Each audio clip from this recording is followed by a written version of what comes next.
Whether they were aware of just how much chaos they were causing or not, or simply did certain things that only a bad guy could dream of. This bunch of movie quote-unquote heroes were all secretly way more villainous than you may have realized during a first watch. Oh yeah, and just a special thank you to GeekDaddy75's tweet on X that inspired this very list too. So with all that said, I am Gareth, this is What Culture, and here are 10 good guys who were secretly the villain. Number 10, Tony Stark, the MCU. The iconic Iron Man known as Tony Stark gave his life to save the entire universe. But in the time before that heartbreaking sacrifice, this Avenger certainly had more than his fair share of rather villainous moments. People grow, of course, and a few mistakes along the way don't necessarily make you an irredeemable supervillain.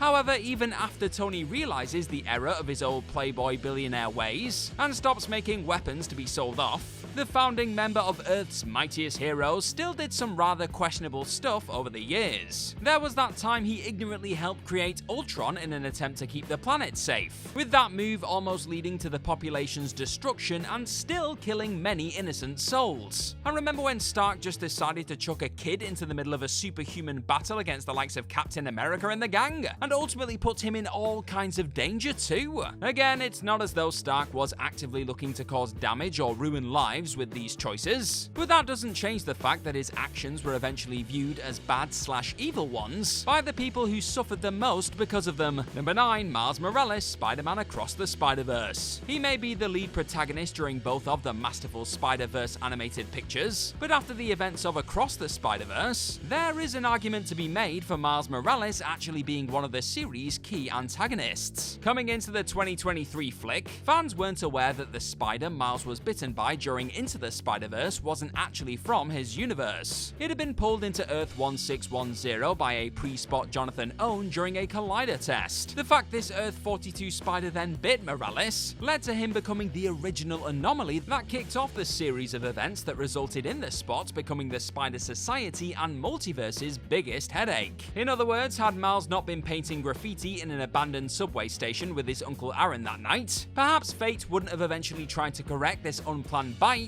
by having Earth 1610's Peter Parker killed, the super powerful Spot wouldn't have been created, and the multiverse wouldn't be in danger of falling apart. And also, despite being told by the Spider Society that trying to stop the incoming canon event of his police captain father being killed could end up destroying his universe, does that stop Miles trying? Not a chance. He isn't the villain of his own story, but he would be in the stories of countless innocent souls if the multiverse does ultimately get decimated because of his actions. Number 8, Frodo Baggins, The Lord of the Rings. Though he may have started out as a rather innocent soul who just wanted to help his pal Gandalf and the rest of the gang get the nasty ring back into the volcano it came from, Frodo Baggins hadn't half turned into a whiny annoyance by the time The Lord of the Rings, The Return of the King reached its dramatic conclusion. Over the course of his and Samwise Gamgee's quest to get the bling to Mordor, the One Ring began to corrupt the little hobbit. Baggins continually lashed out at his poor mate during this epic journey, with Frodo also not even thinking twice about telling his pal to get lost after being easily fooled by the tricksy Gollum. And even after all that, Sam still refused to give up on his petulant friend, returning to literally carry the increasingly annoying Baggins up Mount Doom. What was Gamgee's reward for being the real hero of this story? Frodo having a properly villainous change of heart at the last minute, and popping the ring on his finger after rejecting the idea of dumping it in the lava. Sure, poor Frodo did have to deal with carrying a poisonous burden no one else could throughout the flicks, and would inadvertently help destroy it after trying to wrestle it back off Gollum afterwards, not before having a finger chewed off. But he'd already established himself as the secret villain of the rings long before that accidental heroism. Number 7, Peter Parker, The Amazing Spider-Man. Swinging back into spider territory for this next entry, Andrew Garfield's version of the iconic web-slinger found himself in a rather unenviable position during the Amazing Spider-Man series. As his girlfriend's father lay dying in front of him, Parker was made to promise Captain George Stacy that he would not continue seeing his daughter. This would help keep Gwen safe from the dangers being associated with Spider-Man could bring. So while it would unquestionably be a tough decision, Peter must have known deep down that this was the only way he could ensure his beloved would stay out of harm's way. Not to mention the fact that breaking a promise you've made to a dead man isn't exactly hero behavior either. But does that stop Parker from ultimately going back on his word one film later? Nope. Sure, they do eventually break things off at one point in the sequel, but Parker still ends up professing his love for Gwen as the pair go on to plan a life together in England. All this leads to the heartbreaking moment Gwen inevitably gets caught in the middle of more Spidey drama and killed before film's end. And it could have all been avoided had Parker not selfishly decided to ignore a dying man's wishes. Number 6. The Jedi, Star Wars. The Force-sensitive warriors focused on keeping the peace in the galaxy far, far away may have felt they were the folks fighting the good fight in Star Wars, but the Jedi Order certainly weren't perfect by any means. In fact, there were times there when they were downright villainous. Just look at the way they recruited the next generation of potential Jedi Knights and Masters. After searching the galaxy for Force-sensitive youngsters, the Order would whisk them away from their families as children, with many not even properly remembering their parents' faces. That's rather cruel whatever way you slice it with a lightsaber. They were also extremely arrogant and rash around the time of the prequel trilogy in particular, with the Masters on the Jedi Council doubting the return of the Sith, and being quick to expel Ahsoka Tano from the Order in the Clone Wars animated series, after she was framed for an attack on the temple. I know we're mostly talking about movies here, but it's still worth saying. And their response when Ahsoka was proved innocent? They tried to frame the ordeal as a trial that helped turn her into a better Jedi. The cheek! They also used Jedi mind tricks to control weak-minded folk,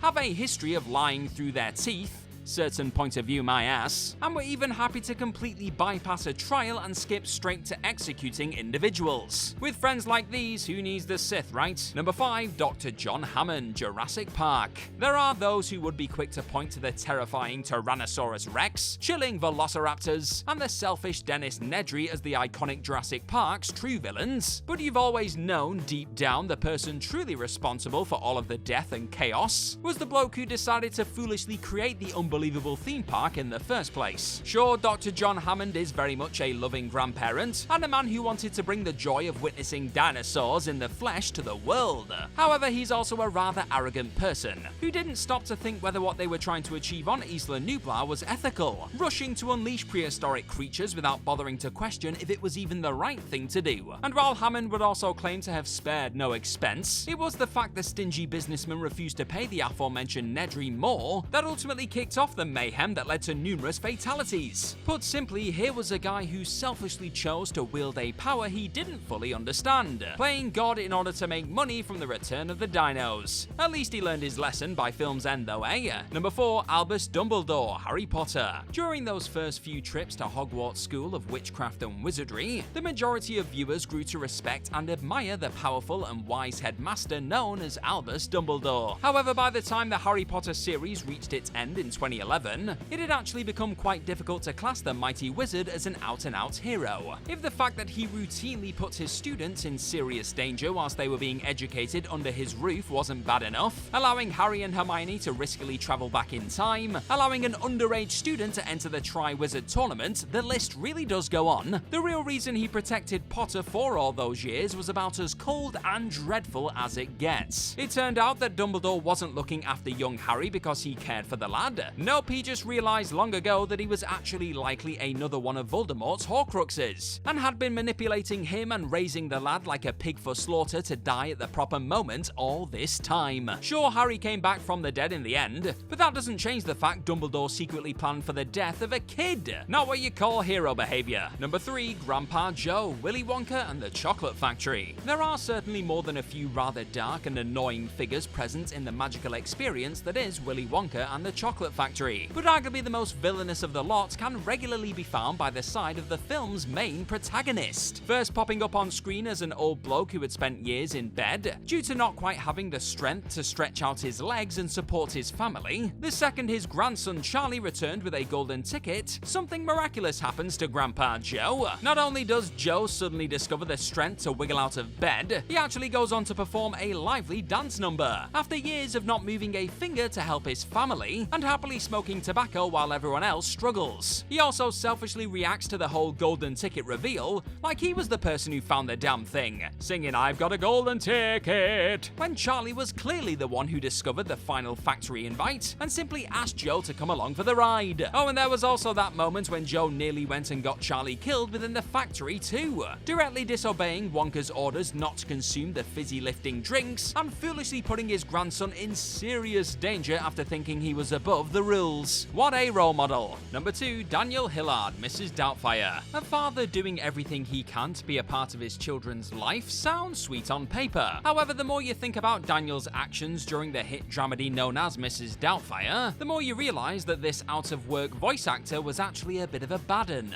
On top of creepily dressing up and pretending to be a nanny in order to trespass on his ex-wife's property, something that no doubt will have had quite an effect on his poor kids once he's revealed as the man underneath the Scottish nanny mask, Daniel also attempts to meddle with Miranda's relationship with Stu, and almost kills the man by chucking pepper, something he's allergic to, onto his dish at a restaurant. Karma strikes back after that last act at least, with Daniel's mask literally slipping after performing the Heimlich maneuver, but all of the freaky damage had already been done. And after all that, Miranda still ultimately forgives him and gives the madman joint custody of their children. Would it have been so hard to have just been a good dad and earn your way back into their lives that way? Apparently so. Number 1, Dom Cobb, Inception. During the frequently spectacular dive into the world of dreams known as Inception, extractor Dom Cobb is found risking it all to get back home to his children. And while that may seem like a pretty noble motivation for this information thief, the truth behind why Dom is forced to keep running and performing these dangerous jobs is a little more complicated.